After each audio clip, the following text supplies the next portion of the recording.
conglomerados de células epiteliales van a poder formar glándulas, unidades secretoras como tal, que puede ser tanto de mucus, de porciones serosas o incluso glándulas. Pero vamos a hacer o mejor dicho, hormonas. Pero vamos a hacer una pequeña especificación de eso luego. ¿Cuáles son las características principales que debe cumplir el epitelio? Número 1, y escúchame muy bien, células fuertemente adheridas. Estamos hablando de uniones intercelulares. ¿Por qué es importante que hayan células fuertemente adheridas? Porque justamente va a dar esta función de barrera, esta función de un control de transporte molecular entre células mejor controlado de por sí. E incluso si vemos acá, hay unas pequeñas interdigitaciones. Estas interdigitaciones que parecen deditos van a ayudar a aumentar la superficie de contacto y facilitar el intercambio entre las células epiteliales. Entonces, primera característica, células fuertemente adheridas, fuertemente unidas, para nada separadas.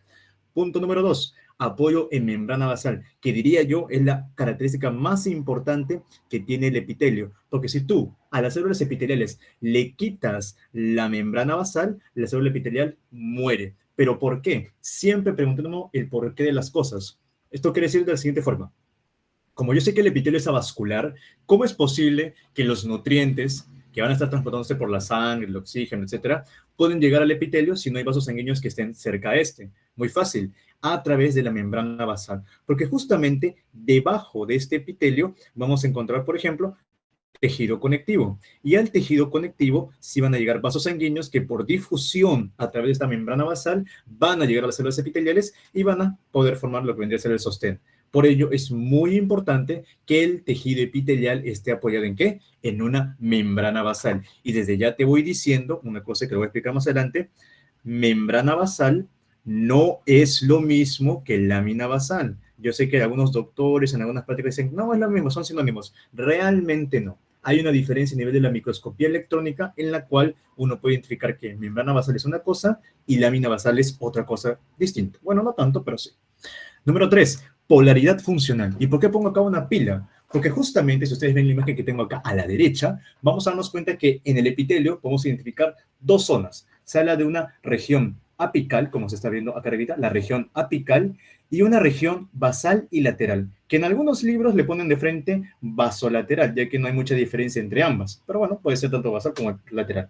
Lo que sucede a nivel epitelial es que hay funciones específicas, funciones A, para la región apical y hay funciones específicas B para la región lateral o la región basal. A eso se refiere polaridad funcional, que según la localización o la ubicación en la célula, hay determinadas funciones, hay determinadas proteínas, conexiones, etcétera, etcétera, etcétera. Estas son las tres características más importantes y comunes que podemos hablar del tejido epitelial. Que esté fuertemente adherido, que esté apoyado en una membrana basal y por último, que tenga polaridad funcional. Y me falta una más, y que ustedes pueden verlo acá en la imagen.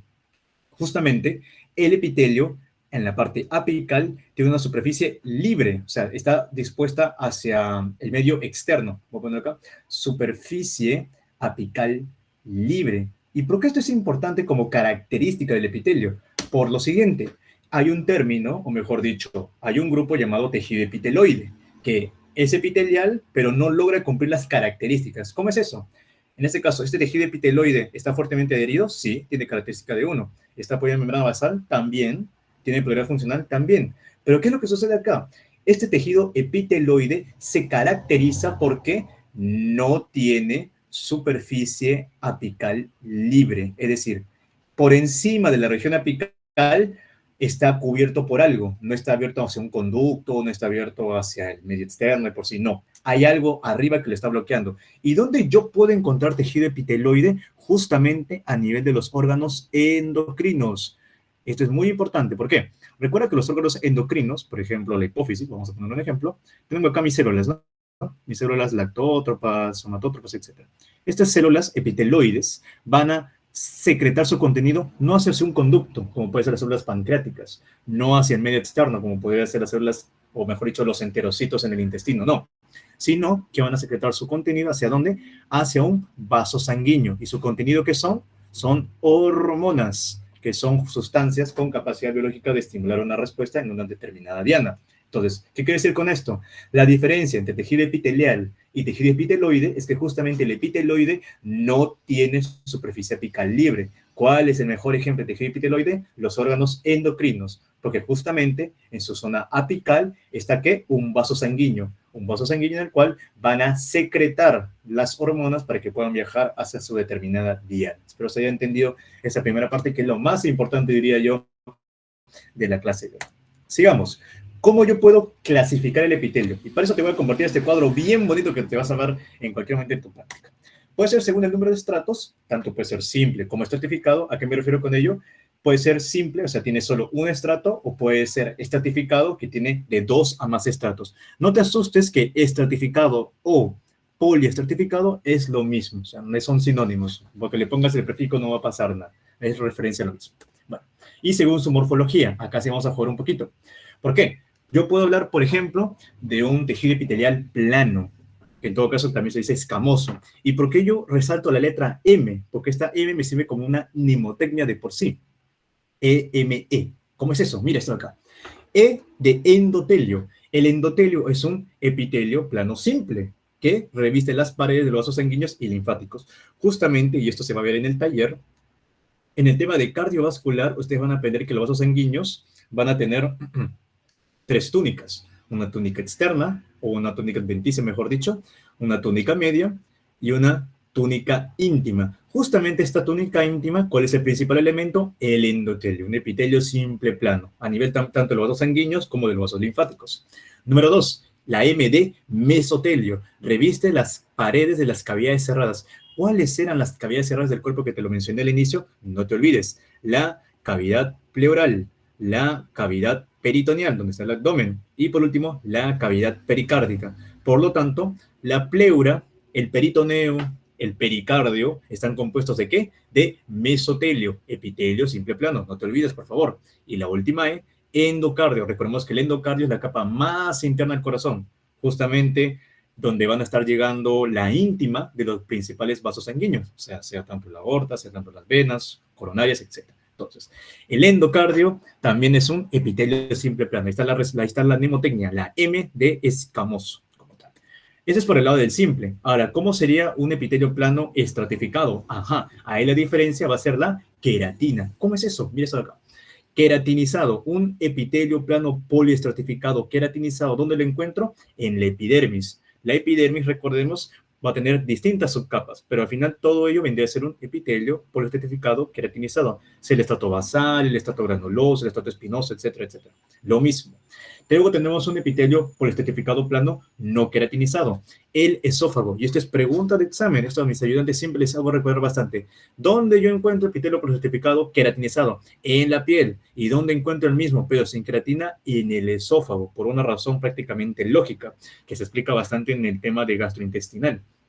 Sucede de que justamente para poder apoyar a la deglución y facilitar, por ejemplo, la lubricación y evitar incluso el daño también, ¿no?, mediante el paso de los alimentos, es importante que el esófago no tenga queratina en su superficie apical, porque justamente sería una superficie bastante rugosa, habría bastante rozamiento, por lo cual la deglución no se vería facilitada.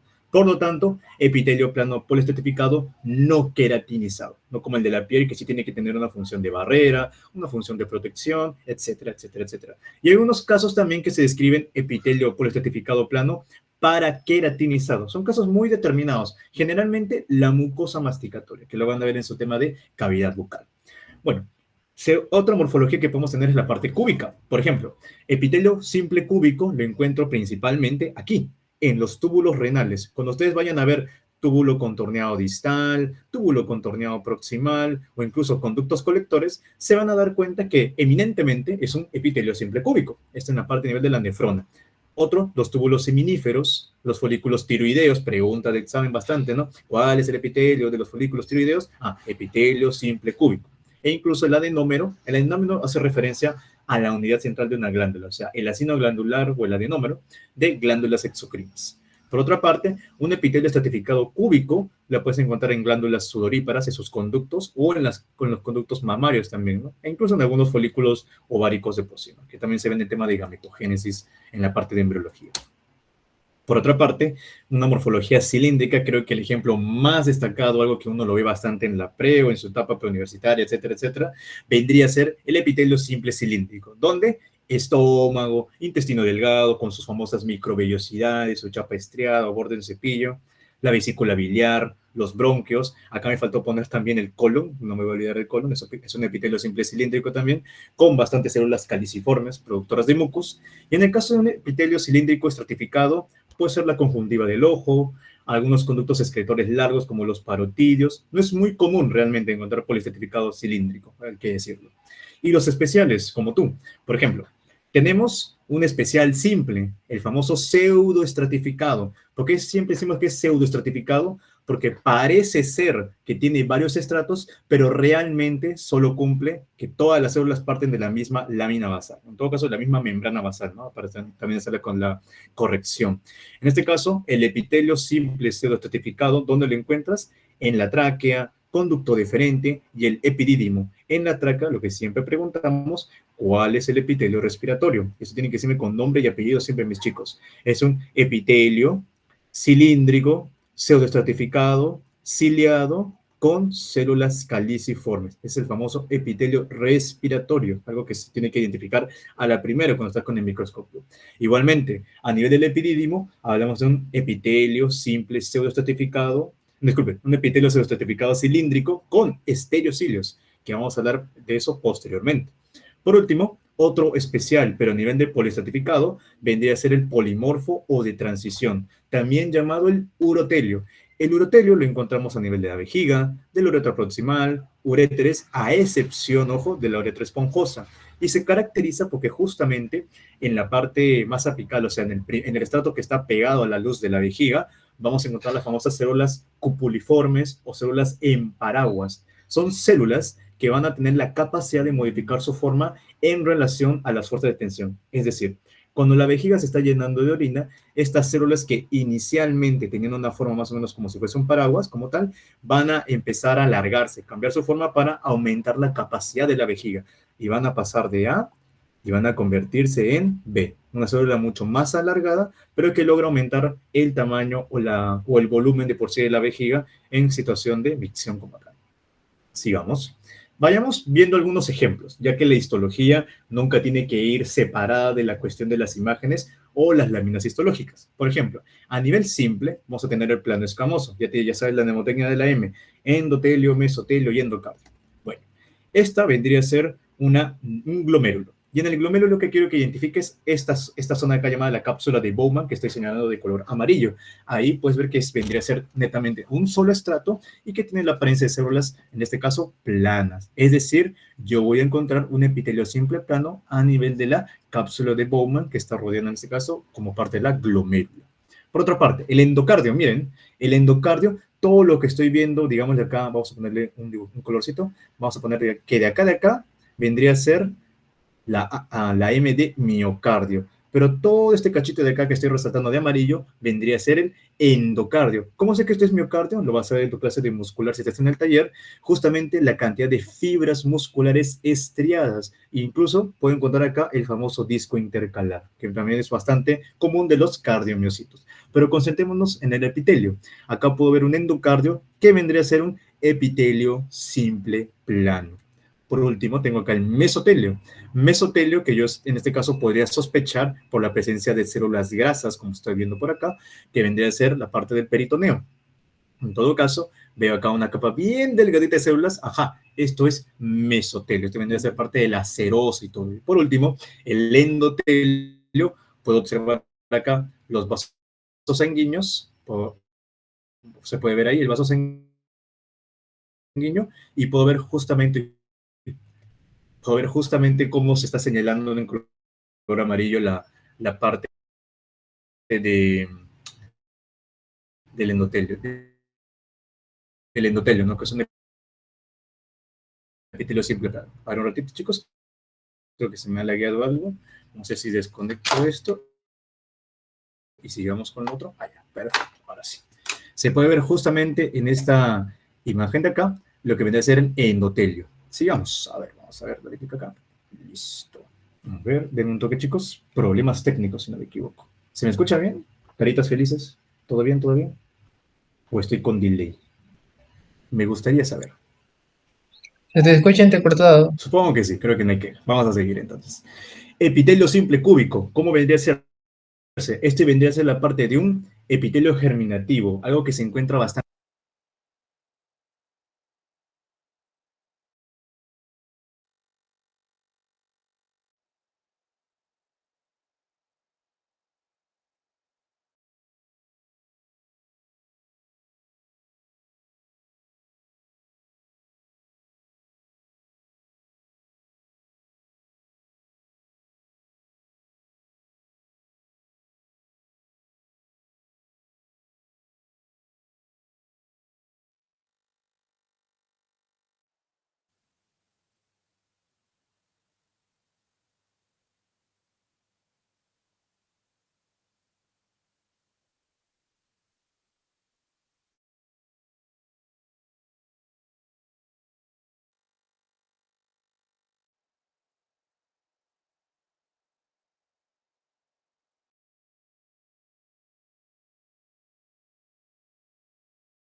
Hola chicos, ¿se me escucha ahora? ¿Me confirman?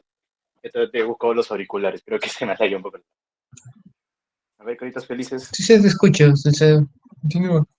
Excelente. Vamos a seguir. Epitelio simple cúbico, chicos, no me voy a demorar mucho. El epitelio germinativo es algo que van a encontrar bastante a nivel de lo que vendría a ser el ovario. En el ovario van a ver justamente esta capita de color amarillo, que vendría a ser el epitelio germinativo, un epitelio simple cúbico, al fin y al cabo. Ahí es un ejemplo de lo que hemos mencionado antes, túbulos renales. Ve bastante acá los túbulos contorneados distales, los túbulos contorneados proximales, y uno que, bueno, acá solo grabaré con otro colector, pero recuerden eso. Túbulos renales, epitelio simple cúbico. ¿Qué más? Folículos tiroideos. Eso es una pregunta que hacen bastante. El cilíndrico columnar clásico. Este vendría a ser la parte del duodeno y puede identificar justamente estas células cilíndricas altas con la presencia de estas cositas blancas que vienen a ser las células caliciformes, células productoras de mucus, lo cual va a ayudar en la lubricación y hasta cierto punto también inhibir o en todo caso contrarrestar el gran pH ácido que está viniendo del estómago con los jugos gástricos como tal. Pues, ahí podemos identificar bastante la morfología que es muy evidente, así que no tengan miedo cuando vean en su lámina histológica en el microscopio, en su práctica, etc. O sea, traten siempre de que si no saben en dónde están, interpreten el epitelio. El epitelio les va a dar bastantes pistas de qué órgano y qué función va a estar desempeñando. Por otra parte, tenemos por acá el pseudoestratificado. El pseudoestratificado, como saben, es eres o no eres, pero realmente no es. Es un epitelio simplemente de un estrato simple. Por ejemplo, lo que yo veo acá en esta lámina vendría a ser el órgano de la tráquea. Como yo sé que es la tráquea, porque primero identifico el epitelio. Miren este epitelio de acá. Vamos a ver si lo puedo hacer un pequeño zoom. Excelente. Miren, acá yo observo en el epitelio justamente que parecen como si fuesen dos estratos o más incluso, pero realmente no. ¿Tú me creerías si yo te digo que todas estas células parten de la misma membrana basal? Capaz no, pero realmente es así.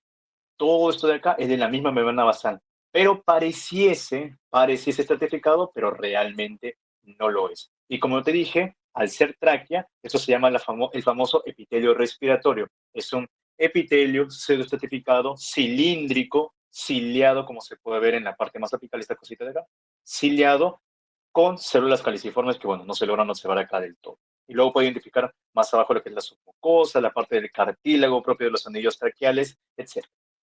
Este es un aumento en el zoom también. Acá podemos ver un poco la parte de la laringe, que también cumple las mismas características, ¿no? Pseudoestratificado, cilíndrico y también con cilios, como se puede ver en la imagen de él. Sigamos. Ahora venimos con el estratificado. Igualmente, un epitelio estratificado plano, escamoso y otro que no es escamoso. ¿Cómo puedo diferenciarlos? ¿Cómo yo sé cuál puede ser, por ejemplo, de la piel y cuál puede ser del esófago? Siempre vean la capa de arriba. Por ejemplo, en letra A yo observo algo que no hay en letra B. Y yo sé que ustedes se han dado cuenta justamente a este amiguito de acá. Este amiguito de acá es la queratina, el famoso estrato córneo, parte de estrato lúcido incluso, de piel gruesa. Entonces yo sé que si observo esa pequeña capita de queratina que está en la superficie del epitelio per se, me voy a dar cuenta que esto vendría a ser la piel, la famosa epidermis. Por ende, el otro lado yo estaría viendo un corte de esófago. Veo acá la gran proliferación, o mejor dicho, la gran cantidad de estratos celulares, un epitelio plastificado plano, pero sin la presencia de esta lámina de queratina, no queratinizado. Y un pequeño truquito, ¿eh? El epitelio estratificado plano, como tal, con queratina, se denomina seco. ¿Por qué seco? Porque, o sea, miren su piel está húmeda, realmente no, es una barrera prácticamente acuosa como tal. En cambio, el epitelio, el esófago, en este caso el no queratinizado, se le llama húmedo, porque justamente no tener queratina no es una superficie impermeable de por sí. Es una característica a tener en cuenta. ¿Qué más tenemos por aquí? El cúbico. El cúbico les comenté que eran de conductos excretores. Es un conducto excretor esofágico, ya que en el esófago, a nivel de la submucosa, yo puedo encontrar estas glándulas serosas o seromucosas realmente, ya que son un poco mixtas la gran mayoría de ellos. Y estas glándulas van a desembocar todo su contenido, toda su producción a nivel de este conducto esofágico. Y este conducto excretor generalmente tiene un epitelio estratificado de tipo cúbico. Igualmente en este caso, acá puedo ver un conducto excretor esofágico, todas estas glándulas de tipo serosas que van a desembocar ¿en dónde? Aquí, en este conductito que estamos viendo y que estoy señalando acá con el puntero. Sigamos.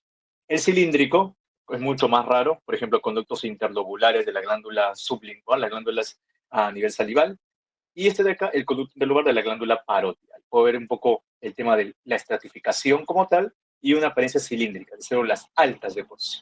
Bueno, este es el último, que viene a ser la parte del urotelio. Como tal, ¿no? Ahí podemos observar el urotelio y la característica principal que tienen que ver siempre en su práctica. Doctor, yo en el urotelio tengo que encontrar en la capa más apical, en la que está más arriba, este conjunto de células, las famosas células cupuliformes o células en paraguas. Justamente, estas células en paraguas, que ahorita digamos que están en estado de relajación, cuando estamos en un estado de contracción, vamos a observar cómo van a pasar esta morfología más o menos redonda, ancha, a una morfología mucho más aplanada. Es decir, en la imagen A está en relajación.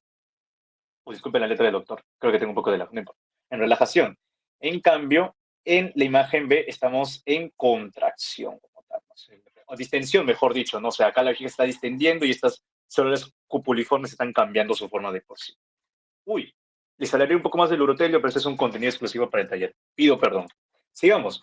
Hablemos de las especializaciones de la región apical. ¿Cuáles vendrían a ser aquellas especializaciones que uno tiene que tener en cuenta cada vez que habla del epitelio? Primero, las microvellosidades. Las microvellosidades se van a definir como evaginaciones citoplasmáticas digitiformes, es decir, pequeñas protrusiones del citoplasma que tienen forma de deditos y que van a tener la principal función de aumentar la superficie de absorción. Acá sí, por favor, bastante ojo con la medida que tienen, ya que las microvellosidades de las demás especializaciones son las más pequeñas. Hay otras que les van ganando en tamaño, incluso les duplican o casi por 20 veces. Pero bueno, ¿dónde las pueden encontrar estas microvellosidades? En los enterocitos, a nivel del intestino delgado y colon. En los túbulos renales también se pueden encontrar microvellosidades, en el urotelio e incluso en el sincitio trofoblasto. Recordemos, o ustedes ya lo vieron en su taller de embrio, el sincitio trofoblasto se va formando alrededor de la primera semana, pasando a la segunda.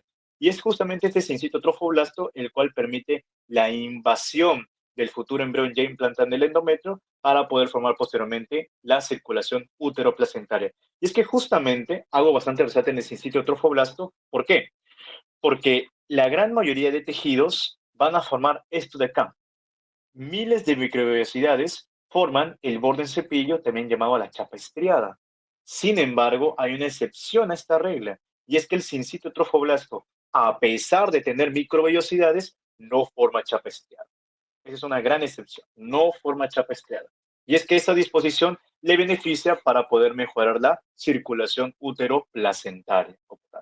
La circulación entre de las glándulas o los vasos sanguíneos maternos hacia el embrión que se está formando de por sí. Un comentario molecular es que justamente estas microvellosidades van a estar formadas de estas siguientes proteínas, ¿no? La fimbrina, la miosina, la fascina y la vilina, que van a generar esta estructura que realmente es móvil. No creen que las microvellosidades tienen movimiento, ¿no? Son inmóviles realmente, pero que van a darle esa estructura característica. Por otra parte, los estereocilios son los hermanos o los primos lejanos, o no tan lejanos de las microvellosidades. Se definen como microvellosidades inmóviles. En este caso, la principal diferencia que van a tener, primero es que el movimiento. Y lo segundo es que la longitud del estereocilio es mucho más grande que la de microvellosidad. Mientras este es de 1 a 3 micrómetros, el estereocilio tiene una longitud de hasta 120. Por lo tanto, son mucho más grandes. ¿Y dónde lo voy a encontrar los estereocilios? En 3 lugares principalmente. Oído interno, epidídimo y conducto deferente. Ahí podemos ver, por ejemplo, esta lámina de un epitelio pseudoestratificado cilíndrico, como tal, porque acá veo un estrato de células y otra acá, pero realmente es un pseudoestratificado, y estos pequeños cabellitos, ¿no? Que vienen a ser los estereocilios, los hermanos mayores o primos mayores de las microvellosidades. Sebastián, ¿de qué me sirve aprender todo esto? Vamos a ver. Por ejemplo, hay una enfermedad, obviamente no tan reportada, pero para que veas la relevancia que tiene, la enfermedad de inclusión microvellosa. Esta enfermedad de inclusión microvellosa es una enteropatía congénita. Una enteropatía congénita que se da por una mutación de este gen, el gen MYOP5B. ¿Y qué produce este gen? Produce una pérdida de la polaridad celular. ¿A qué me refiero con pérdida de polaridad celular? ¿Cuál era la característica fundamental o una de las características fundamentales del epitelio? La polaridad funcional. Si le quitas eso, el epitelio, ¡pum!, ya no sirve tanto y no puede cumplir su función de manera cabal. En este caso, esta pérdida de la polaridad funcional altera la función de las microvellosidades. Como es una enteropatía congénita, o sea, al nacer básicamente, el inicio va a ser netamente neonatal, o sea, apenas nace el niño, pucha, va a tener el cuadro clínico. ¿Y cómo se caracteriza en este caso? Si yo veo que hay una alteración a nivel de las microvellosidades, y yo sé que las microvellosidades ayudan en la absorción de los nutrientes, la formación de las heces posteriormente, entre otras cosas, voy a ver que el paciente va a tener, ¿qué cosa? Diarrea acuosa, pero una diarrea acuosa irreversible. No es que vas a dar un medicamento, las medidas, no, este es irreversible porque es un daño genético, una diarrea de gran volumen. Si tienes una diarrea de gran volumen, vas a generar a la larga acidosis metabólica por pérdida de bicarbonato, entre otros componentes hidroelectrolíticos. Y también una gran deshidratación. Por otra parte, como las microvellosidades que yo sé aumentan la superficie de absorción, estos pacientes, al tener microvellosidades alteradas, ¿qué les va a pasar? Mala absorción, no tienen nutrientes, a la larga, retraso del desarrollo y del crecimiento. Para que vean que hay una correlación clínica de la función de las microvellosidades si es que se ven alteradas. Esta es una tinción de ácido periódico de Schiff que nos ayuda a determinar estructuras que son, por así decirse, que tienen glucoproteínas. En este caso, esta zona de acá que estamos viendo acá arribita, toda esta zona de acá vendría a ser una estructura paz positiva. ¿Pero qué es esto que está señalando? Justamente esta zona de paz positiva es un hallazgo característico de esta enfermedad. Hay una gran acumulación de gránulos citoplasmáticos con contenido glucoproteico que van a empezar a alterar la función del borde en cepillo. Porque mira la imagen anterior. Compara esta imagen donde el borde de cepillo está acá bien bonito, bien ordenado como tal, y compárala con la segunda imagen, que ya prácticamente está invadiendo todo el citoplasma de la célula. Entonces, hay una alteración a nivel clínico y a nivel histopatológico. Pero esa vendría a ser un poco la aplicación que podemos ver de la parte de microvellosidades. Acá en el estereocilios les iba a hablar de una enfermedad, pero lo que les puedo comentar, para que no se queden inconformes, es lo siguiente. Esta es una célula ciliada que encontramos ¿en dónde? En el oído interno. Todo esto que estoy señalando acá vienen a ser los estereocilios. Pero el estereocilio está acompañado de otro amigo que voy a hablar en un ratito, el famoso quinocilio.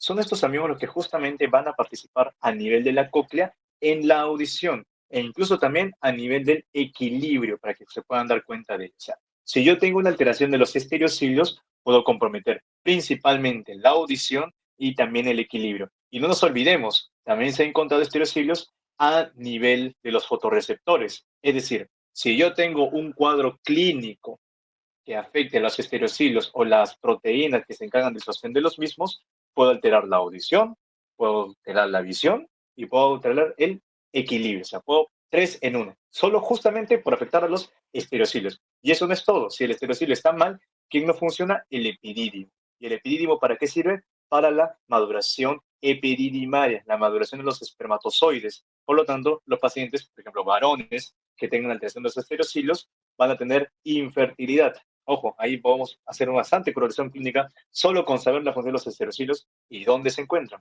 Sigamos. Los cilios. Los cilios van a ser evaginaciones de la membrana que van a poseer un axonema que está organizada en microtúbulos. O sea, Lo principal del cilio es la proteína que lo forma, que son los microtúbulos como tal. Los dos los podemos clasificar tanto en móviles como en inmóviles. Los móviles pueden ser motores, o sea, se van a mover. Y eso los encontramos en los cilios del árbol traqueobronquial, el epéndimo, las trompas uterinas, etc. Este vendría a ser un poco la disposición de 9 más 2, es decir, tengo 9 dupletes y un duplete en el centro. Estos son los microtúbulos, los brazos de dineína, el colector de nexina, que permiten el movimiento de por sí.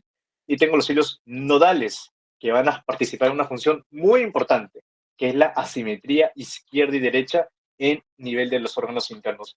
¿Por qué acá pongo PIT-X2? ¿Qué es el PIT-X2? Un comentario bastante rápido, porque este tema se ve principalmente en tercera semana.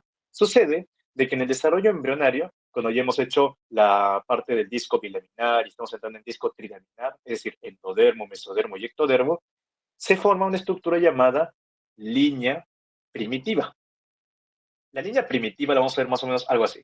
Tengo acá mi disco trilaminar, tengo acá mi nodo primitivo y acá está la línea primitiva.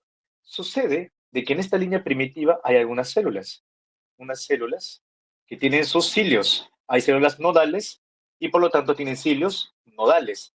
¿Qué relevancia tienen estos cilios nodales? Y es que justamente vamos a decir que este es el lado izquierdo, porque estoy viéndolo desde arribita el fetito, o en el caso del embrión.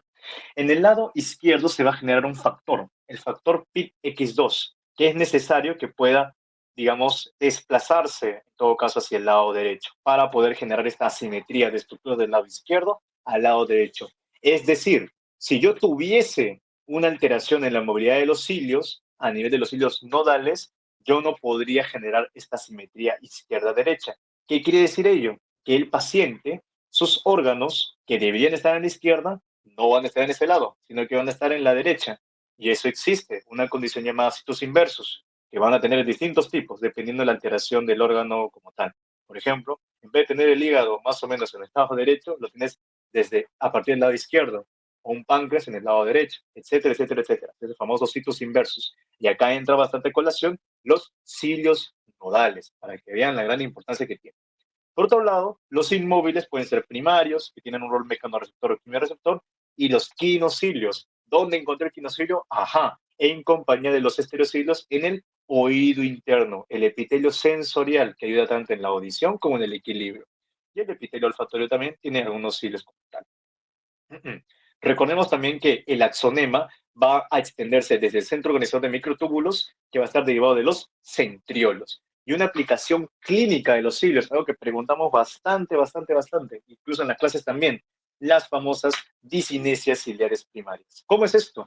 Una disinesia ciliar primaria es una condición en la cual, disculpen, es una condición en la cual hay una alteración en la motilidad de los cilios. Al haber estos cilios, por ejemplo, que tienen que moverse y no lo van a hacer, van a generarse algunos cuadros clínicos. Por ejemplo, el famoso síndrome de Cartagener. ¿Cómo es esto? Si yo veo que los hilos móviles no se mueven, ¿quiénes van a pagar pato?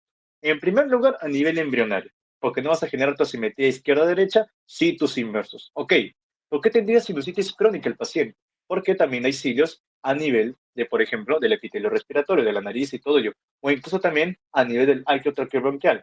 ¿Y qué relación o qué función cumplen estos cilios? El clearance, la limpieza de detritos, del mucus, de algunos microbios, etc.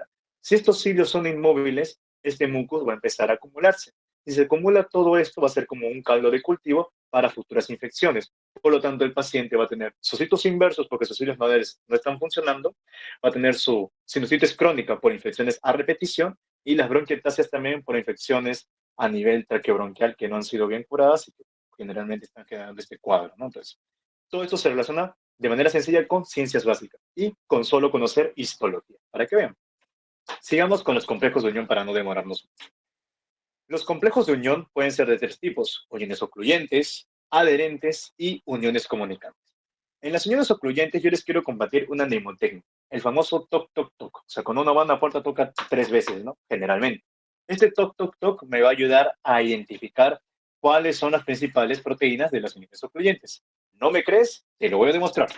Tenemos la T de tricelulina. La tricelulina es una proteína que se localiza en los puntos de contacto tricelular. ¿Cómo es esto? Imaginemos que yo veo acá una célula. Tengo acá una célula que está pegada a otra, otra acá y otra acá. Tengo que tengo una célula aquí, otra célula acá y otra célula acá. Aquí mismo en este punto encontraría ¿quién? A la tricelulina. Las ocludinas son las que se mantienen la barrera entre células contiguas. Y la más importante de todas, las claudinas. Ahí lo pongo. Componente estructural y funcional más vital de la unión ocluyente. Tú le quitas la claudina a las uniones ocluyentes, desaparece prácticamente. No se logra sostener por sí. Ahí voy con el TOC. ¿Y para qué sirve el 1, 2, 3? Para esto, para las proteínas de la sonula adherens, que es proteína sonula adherens, disculpen, de sonula occludens 1, 2 y 3. La 1 tiene una relevancia a nivel de las uniones adherentes y la 2, más que todo, tiene una relevancia a nivel embrionario. En la 3 no se describe mucho, pero son tres principales proteínas de sonula occludens.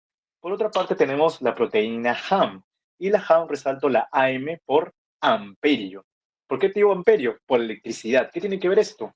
La proteína HAM va a aumentar la resistencia eléctrica de la membrana. Ojito, entonces, yo con mi TOC, TOC, TOC, 1, 2, 3, me doy cuenta que tengo a la tricelulina, a la ocludina y a la proteína más importante de la unión ocluyente, la claudina.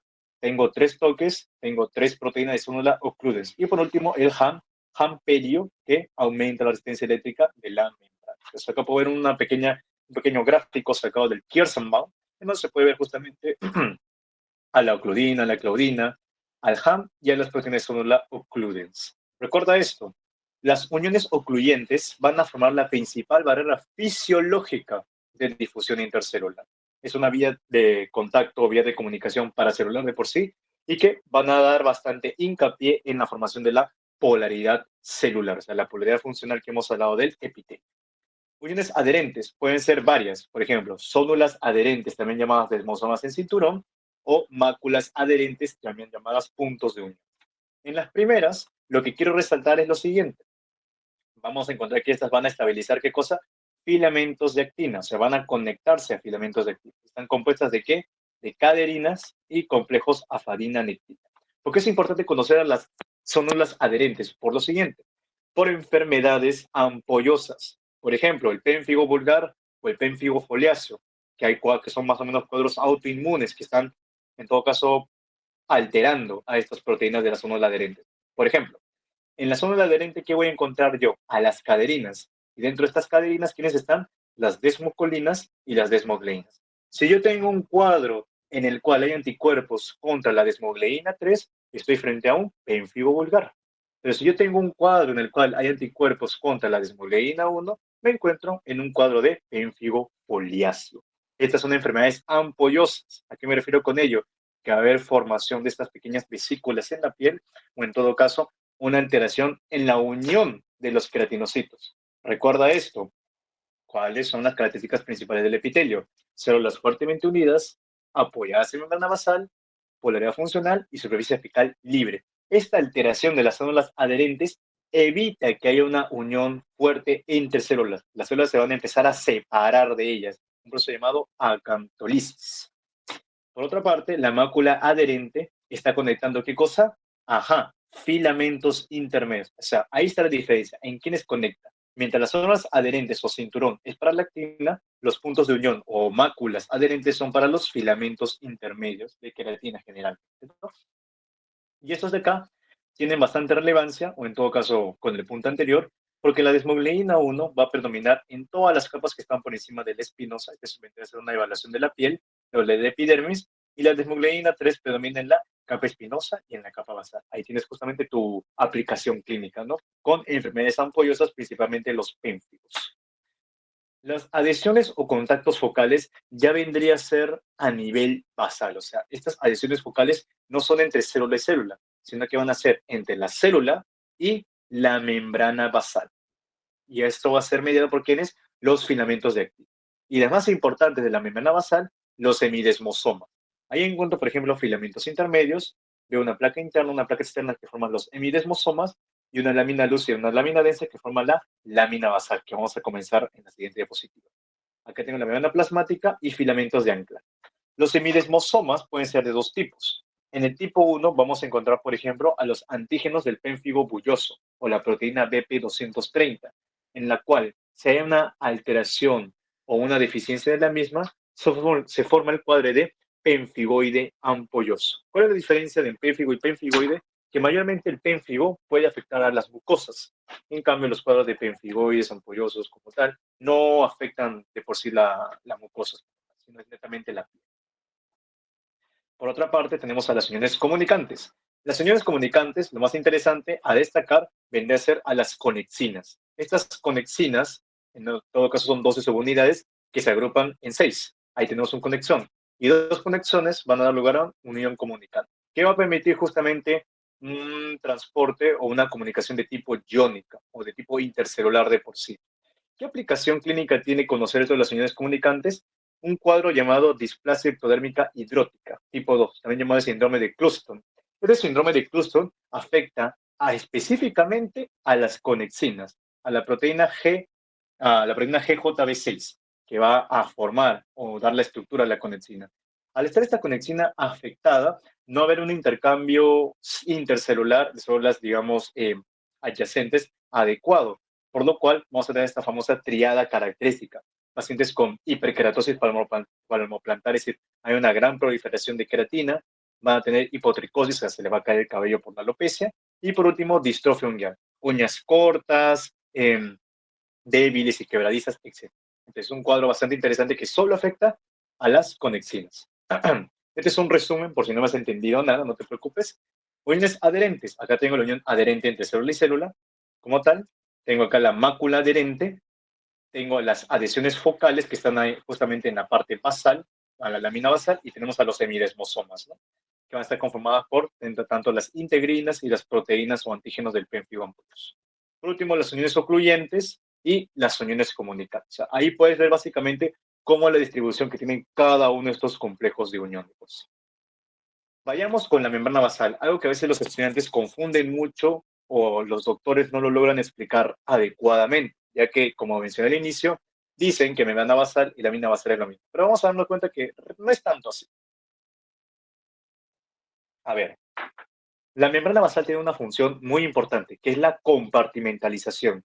Es decir, va a evitar de que los contenidos o el medio del epitelio esté en contacto con otras partes, o la parte medio externo de por sí. Como tal, el epitelio no puede estar en contacto ni con el muscular, ni con el nervioso, ni con el conectivo. O sea, tiene un ambiente muy hermético de por sí. Es un compartimento que está formado y dado gracias a quién? A su membrana basal. Eso es muy importante. La membrana basal, aparte de compartimentalizarlo, también le va a dar el sostén estructural y el sostén nutricio, incluso la supervivencia de la célula epitelial. En algunos casos, esta membrana basal recibe el nombre de lámina externa, en el caso de los miocitos, de los adipocitos o de la célula de Schwann, pero no es una membrana basal per se como la del epitelio. Mira estas características. Acá tienes a la célula epitelial, tienes su membrana. De la membrana tienes una lámina lúcida, también llamada la lámina rara, donde vamos a encontrar la fibronectina y a la laminina. Este es un complejo proteínico muy importante, donde yo quiero que rescates bastante lo que es la integrina alfa 6 beta 4 y también al colágeno tipo 17. Nada más de esos dos de ahí. Vamos a seguir bajando y encuentro la lámina densa. La lámina densa es muy importante porque contiene colágeno tipo 4 y el colágeno tipo 7. Recordemos, y esto lo verás en tu clase de conectivo, solo hay 3 tipos de colágeno que forman membrana basal. Colágeno tipo 4, tipo 6 y tipo 7. Esos son los que forman membrana basal y se justifica porque se van a presentar ¿en qué? En la lámina densa. Y estas dos de acá, la lámina lúcida con la lámina densa, forman la lámina basal. Luego, por debajo de la lámina basal hay una lámina reticular que va a estar conformada principalmente de colágeno tipo 3, que en tu clase de conectivo también vas a darte cuenta que las fibras reticulares están conformadas de ¿quién? Colágeno tipo 3. Por eso hablo de reticular. Si yo junto la lámina basal con la lámina reticular, voy a tener a la membrana basal. Es decir, cuando estés en tu práctica y te pregunten, defina la membrana basal. Ok, doctor, la membrana basal es la unión de la lámina basal con la lámina reticular. ¿Y qué es la lámina basal? Es la lámina lúcida con la lámina densa. Ahí ya te puedes dar una idea de la gran diferencia que hay entre la lámina y la membrana basal. A veces se utilizan como sinónimos, sí, pero esta estructura a nivel de la microscopía electrónica se puede diferenciar en estos diferentes tipos de niveles. Ahí podemos ver una imagen en la cual vemos una hematoxilinosina del epitelio respiratorio. Lo que quiero resaltar es toda esta zona de acá. Toda esta zona rosada que estamos viendo, que estoy encerrando del color rojo, es la membrana basal. Una membrana basal bastante gruesa que le va a dar el sostén a estas células epiteliales. Incluso acá también, esto van a ser las glándulas intestinales del colon. Y veo que en esta tensión de paz, el paz va a teñir de manera positiva también a la membrana basal. Este pequeño hilito, esa pequeña línea que está definiendo es el medio de sostén de las células epiteliales. Ahora sí, hablemos de glándulas. Cuando hablamos de glándulas, pueden ser tanto, ojo, una célula o un grupo de células epiteliales que producen una secreción. Nada más, eso es la glándula. Y es muy interesante porque cuando uno piensa en glándula, piensa en una estructura bien grande, como tal, ¿no? Varias células, una estructura por acá, otra por allá, pero no. La glándula puede ser una única célula per se. Nos vamos a dar cuenta cuál puede ser. El adenómeno, también llamado el acino, es la porción que sintetiza y va a secretar el producto. ¿Cómo yo puedo clasificar a las glándulas? De la siguiente forma. Según su localización, pueden ser intraepiteliales, como las células caliciformes, también llamadas las blood cells, que las encontramos bastante a nivel respiratorio o incluso a nivel gastrointestinal, o las glándulas del litre, de la uretra. Ahí puedes ver, por ejemplo, estas células de citoplasma pálido, citoplasma blanco, pues, que es por el gran contenido de mucina en su interior, y células extraepiteliales, como pueden ser las glándulas salivales, en el páncreas, etc. Segundo lugar de secreción puede ser exocrina, si lo van a vertir, por ejemplo, a un conducto, pues decimos que el páncreas es una glándula exocrina, porque lo vierte su conducto a un conducto de Wilson o conducto de Santorini. Pero también es una glándula endocrina, ¿por qué? Porque los contenidos pueden ser directamente, ¿quiénes? A los vasos sanguíneos, o incluso puede ser mixto también. Luego hablamos del según su producto de secreción, que puede ser serosa, mucosa o mixta, que lo vamos a diferenciar más adelante, y según su proceso de secreción puede ser holocrina, apocrina y merocrina. ¿Cómo es eso? Mira esto acá. La secreción merocrina es aquella en la cual se forma la secreción dentro de la célula y se va a liberar o se va, digamos, a exportar por fuera sin mayor problema. ¿Dónde la encuentras? En el páncreas, glándulas salivales, glándulas sudoríparas. En cambio, la secreción apocrina es curiosa, porque esto se da exclusivamente en las glándulas mamarias.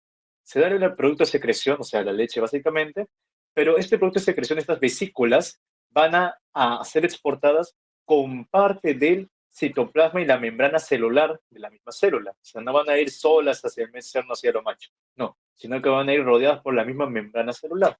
Y por último, la secreción holocrina. La holocrina significa que la glándula, para poder liberar su contenido, tiene que hacerse la morición. O sea, hay un proceso de apoptosis en el cual va a poder liberar todo su contenido. ¿Y quién hace esto? Las glándulas sebáceas de la piel. Que tienen que hacer un proceso de apoptosis para poder liberar todo el sebo al exterior. Otro tipo de secreciones puede ser la paracrina, que es entre células adyacentes, la autocrina, que es hacia una misma, y la endocrina que comenté es directamente hacia un vaso sanguíneo.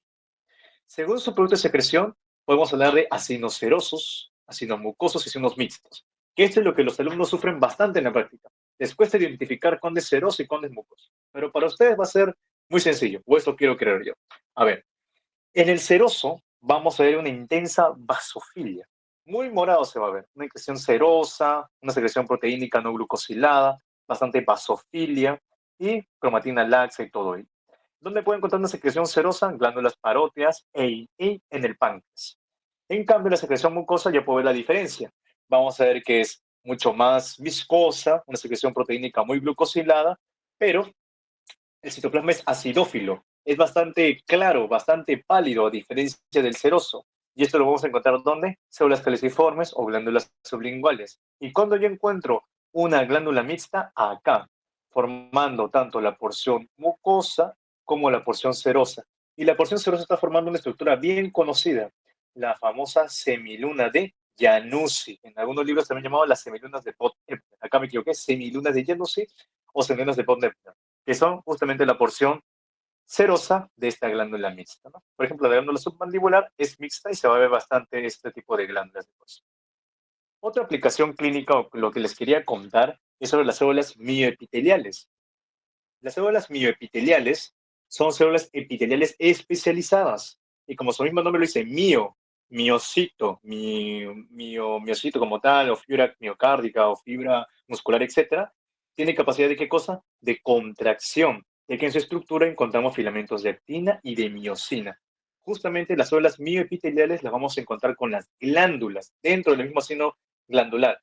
Y estas mioepiteliales van a permitir la expulsión del contenido hacia el conducto. Es decir, las células secretoras van a producir todo lo que tú quieras, pero las que finalmente van a empujar ese contenido hacia el conducto para que pueda llegar hacia donde tenga que ir, van a ser las células mioepiteliales. Y bueno, acá había una patología que ya quedará para mis chicos del taller.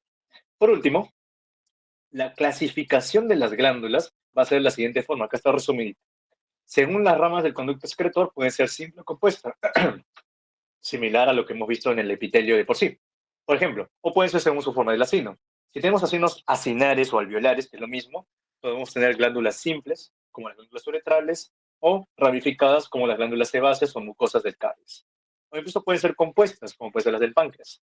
Pueden ser glándulas simples tubulares, como las del colon, enrolladas como las sudoríparas ecrinas, o ramificadas como las glándulas del píloro, o pueden ser tubulares compuestas, como las glándulas submucosas de Brunner. Y ojo al piojo, y algo que siempre digo en la práctica, las submucosas de Brunner, por favor, solo en el duodeno, no que estén, no que, espero que en tu práctica no me pongas Brunner en el colon, Brunner en el yeyuno, no, Brunner solo en el duodeno. Y glándulas tubulacinares, que son las glándulas mamarias o de la cavidad bucal. Y con respecto al sistema de conductos excretores, también hay una diferenciación en el epitelio que lo recubre. Acá te va un resumen. Mira, las intercalares, que son las más pequeñitas, son epitelio cúbico. Simple realmente, epitelio simple cúbico. Cuando es un conducto estriado, hablamos de un epitelio cúbico a cilíndrico. Cuando son intralobares, sigue siendo de cúbico a cilíndrico. Cuando son interlobares, tienen una apariencia más pseudoestratificada. Y cuando son conductos excretores como el Wilson, el Santorini, conductos biliares, etc., hablamos de un epitelio cúbico acilíndrico estratificado, que es justamente lo que hemos visto anteriormente en las láminas que te he mostrado. Y bueno, chicos, acá tengo algunas referencias de algunos temas por los que algunos quieran leer. Y bueno, aprovecho en hacer este pequeño cherry. Esta es una clase modelo para que vean más o menos cómo es la dinámica que aplicamos en las teorías. Nosotros, en estos temarios que están viendo acá, tenemos siempre la concepción de que los cursos no se pueden ver de manera aislada. Como podrán haber observado, hablo tanto de histología, hablo de conceptos de biología molecular, contexto de clínica, porque esto va a ser un curso aplicado a la clínica. No te vamos a dar solo información, datos, datos, no. Queremos que todo lo que tú aprendas pueda tener una aplicación clínica. Por ejemplo, la parte de las microbiosidades. Te comento así súper rápido, algo que se puede ver en la práctica diaria. Digamos, un paciente que tiene, no lo sé, enfermedad celíaca, algo que no es tan común acá, pero igual, un ejemplo. Enfermedad celíaca. La enfermedad celíaca se caracteriza porque justamente hay una atrofia de las microvellosidades que va a estar dado por el cuadro de enteritis inflamatoria. Y si yo sé que las microvellosidades tienen la función de aumentar la superficie de absorción, yo sé que pacientes con atrofia vellosa, etcétera, van a sufrir de malabsorción. Van a tener problemas de crecimiento, problemas de desarrollo, pueden tener diarreas, etcétera, etcétera, etcétera. Si yo sé, por ejemplo, que el epitelio se encuentra en las principales cavidades del cuerpo, entonces yo sé que a nivel de la pleura va a estar rodeado del epitelio. Es decir, si yo tengo un corte de pulmón y de la nada veo una pequeña línea delgada con células más o menos simples y de un estrato simple y que son planas, doctor, esto es mesotelio, esto es cavidad pleural. Entonces te vas a dar cuenta de la aplicación que puede tener. Como pueden ver ahí, nosotros vamos a tener una modalidad híbrida en relación a las teorías y a las prácticas. Las teorías son netamente virtuales, como tal, ¿no? Como pueden ver ahí. Y las prácticas van a ser presenciales, en donde vamos a tener una disposición de microscopios en los cuales van a poder observar las distintas láminas a cargo de un docente, ¿no? Es una enseñanza más o menos, o lo más cercano a la personalización, un docente-alumno como tal, para que puedan ir visualizando y ir despejando las dudas que han visto durante la semana. Y no me quedo solo ahí, también en la parte embriológica, ya que en embrio tiene una bastante aplicación cuando uno va a llevar los cursos de ginecología obstetricia e incluso la parte pediátrica.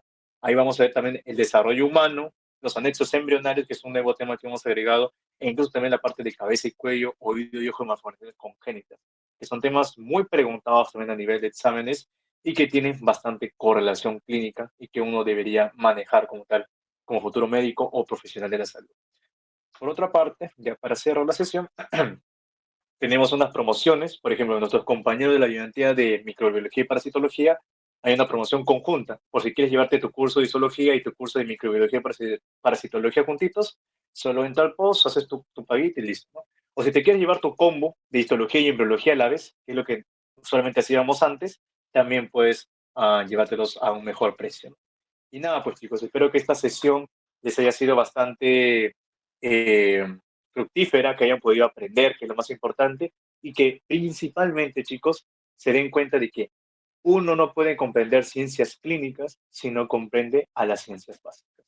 Y nunca estudia en un curso separado de otro. Como se habrán dado cuenta, y lo vuelvo a repetir, acá en histología, acá en ayudantía, aplicamos todo. Explicamos desde anatofisiología, bioquímica, biología molecular, fisiopatología. Le metemos todo completo el pack. A ver, que son unas preguntas como tal. ¿Qué diferencia hay con el plan PRO? Ah, ya. A ver, como pueden ver acá, igualmente está en las redes, ¿sabes? Pueden buscar ADIC en Instagram o en Facebook y pueden encontrarte por sí. A ver, en este caso, como pueden observar en ambos, en el plan Basic tenemos acceso, van a tener acceso a las teorías, o sea, van a poder participar en las mismas, a eso me refiero, acceso a las grabaciones por un determinado tiempo, banqueos semanales donde van a resolver las preguntas correspondientes a la semana de clases que han tenido y un certificado de participación. En cambio, el plan Pro va a tener acceso a las teorías, grabaciones por un tiempo mucho mayor como tal, van a tener su manual de aprendizaje. El manual de aprendizaje hace referencia a que nosotros, a la par de todo esto, realizamos un pequeño cuadernillo, un anillado, como le decimos, en donde van a encontrar varios esquemas.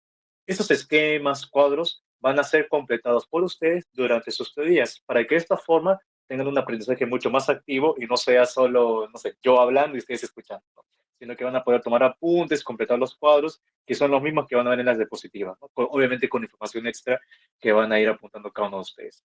Igualmente los banqueos semanales, los accesos a las prácticas, que es una ventaja que tienen los pros, o sea, ellos van a poder ir los fines de semana a asistir a las prácticas de por sí, y bueno, el acceso a un examen parcial y final con certificado, ¿no? Para que se pueda evaluar de que efectivamente están cumpliendo las competencias de conocer histología y conocer embriología. ¿Puedes volver a poner las referencias? Por supuesto, mi estimado. Ahí están. Ahí están las referencias. ¿Alguna otra duda? Como tal, del curso, del tema, ¿no? No se sientan avergonzadas tampoco. Las prácticas es un día, ¿verdad? Las prácticas, en este caso, van a ser 2 semanas. Van a ver en una práctica la primera parte de los temas y en la otra práctica la segunda parte de los temas. Son aproximadamente, si no me equivoco, 2 horas de práctica. Y obviamente las prácticas, los horarios ustedes lo eligen, ¿no? En base a su disponibilidad y todo. Y como les menciono, las prácticas son con microscopías. O nosotros ahí en la identidad tenemos nuestros microscopios, tenemos nuestras láminas, y ahí cada uno con su ponente que le toque va a ir explicándole de manera bastante individualizada, diría yo. Prácticamente es una relación docente-alumno para que pueda comprender y poder manejarse mucho más la parte microscópica. ¿Alguna otra pregunta al respecto al taller? Esto aplica para embrio y para histología, por si acaso. En la parte de embriología, para no quedarme corto, vamos a tener, por ejemplo, el acceso con prácticas a las placentas, también a la visualización de láminas, vamos a poder también ver, ¿no? Justamente hay un repositorio de imágenes que tenemos de láminas embriológicas para que vean cómo es el desarrollo, ¿no? La formación de las vesículas telencefálicas, la formación del sistema cardiovascular, etcétera. Entre otras sorpresitas más, realmente, que estamos preparando.